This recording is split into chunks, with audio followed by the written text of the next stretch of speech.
What's happening, everybody? Hope you're doing well. This is Light by Cars. I'm Nick, and today we're going to be talking about one of my favorite parts of my E92, which is the sound system, the stereo. Now, the E90 generation BMW had a bunch of different stereo options. In my car, I have the premium sound, which is the top of the line Harmon Kardon Logic 7 stereo system. So that premium sound option means that this car comes with, I believe it's 13 speakers, 2 in the rear deck, 2 on each side in the back, 1 on each driver door, and then also 2 tweeters in the A-pillars and 1 up in the center of the dash. So I think that's 13. It's a ton of speakers and they sound really, really great. In my opinion, the sound system gives you a really great all-around sound. I am certainly not an audiophile. I don't know a ton about stereo systems, audio equipment, any of that sort of thing. But to my ears, this system sounds really, really good. It has good high notes, good low notes with the subs and the bass, good mid-range, really clean, clear sound. I am very, very happy with it. This is by far the best stock sound system that I've personally ever had on one of my cars, and it's one of the better ones that I've heard stock in most cars that you're probably gonna find out on the road. So like I just said, it's a great system. It sounds awesome. I love it so much. I often find that I'm having a hard time deciding if I wanna have the windows down on a nice day, listening to the exhaust, or just being able to blast some music and enjoy the stereo system.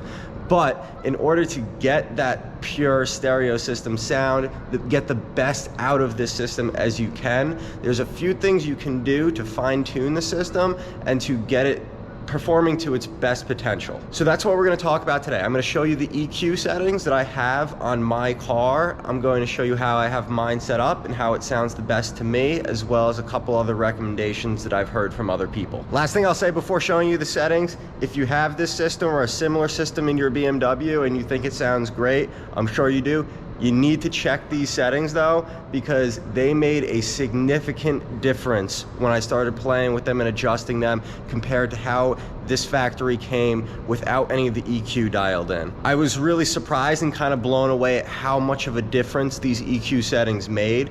It really, really brought the stereo to life, and I think it sounds great. You definitely got to check it out. So what I'm going to be showing today is going to be using the iDrive screen. That's all of my EQ settings and stereo settings are stored in the iDrive, so that's how I'm going to be doing it.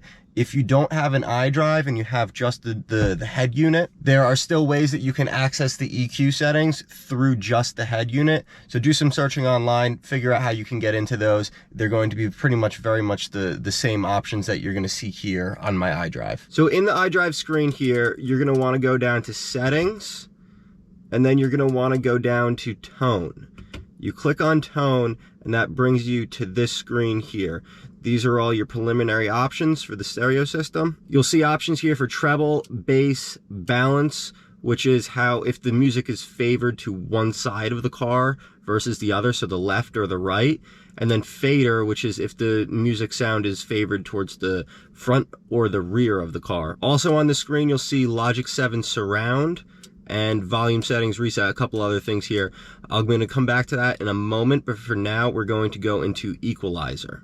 So this is the equalizer screen. These are all the different sound frequencies that you can adjust and fine tune to your own liking for your preferences according to how this stereo system plays. You see here options for 100 Hertz, 200 Hertz, 500 Hertz, 1 kilohertz, and so forth, so on. And for each one of these frequencies, you can click into it and then move this slider.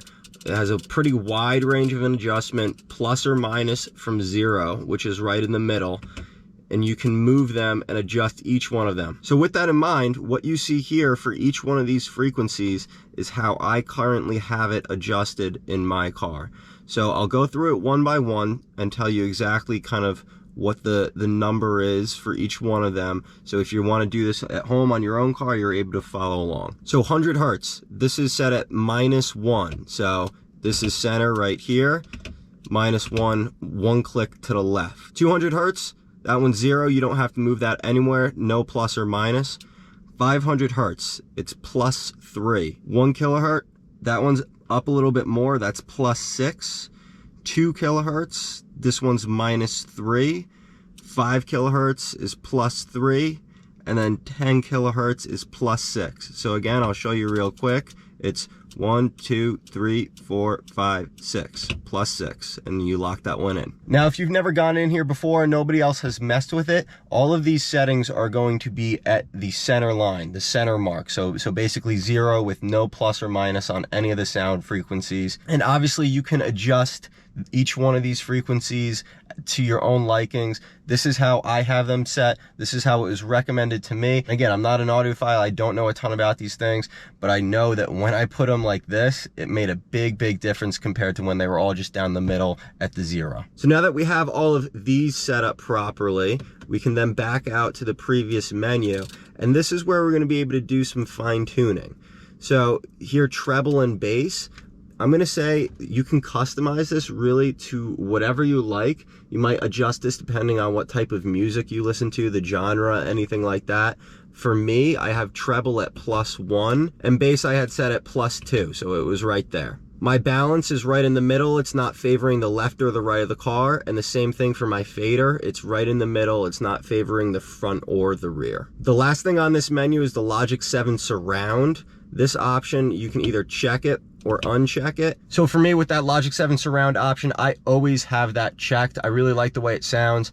To my understanding, that Logic 7 option, it's supposed to give the music more of like a three-dimensional, more of a surround sound feel and sound to it. And I think it does a pretty decent job at doing that. I do think the music sounds a bit fuller when that option is checked. It does sound better to my ears. So those are the settings that I have set up in my car and how it sounds best to me. These settings are mostly based off of something that I had found online, somebody else who's probably much smarter about these sorts of things and has a much better ear. I'm pretty sure I'm tone deaf, so somebody who has a much better ear than I gave most of these recommendations, and then I kind of fine-tuned one or two of them to my own liking for kind of the music that I listen to and the genres and whatnot. So what I'm going to do is I'm going to drop the link to, it was actually a forum post, so I will drop the link to that forum post down below in the description. Check it out. It gives you most of the options, most of the settings that I just showed you in this video, as well as a few different settings, because the person who set up that post, they ran a couple, I think they did some testing, and they have a couple different settings options depending on exactly what car you have. For example, they found that the coupes have different sound balance than the sedans. So if you have an E90, your settings might look slightly different than mine does. I just had to move real quick. I got kicked out of the parking garage I was in by some security guard. But like I was saying, check out that link down below. If you have a slightly different E90 generation BMW from me, whether that to be coupe or the sedan, or whether it be iDrive or no iDrive, the person that I based my settings off of had set up a couple different recommendations depending on which model and which options you had. So definitely check that out below. But that's going to be it for today, guys. I hope you guys found this helpful. I hope you guys found this useful. If you try this out on your own car, let me know what you think down below in the comments.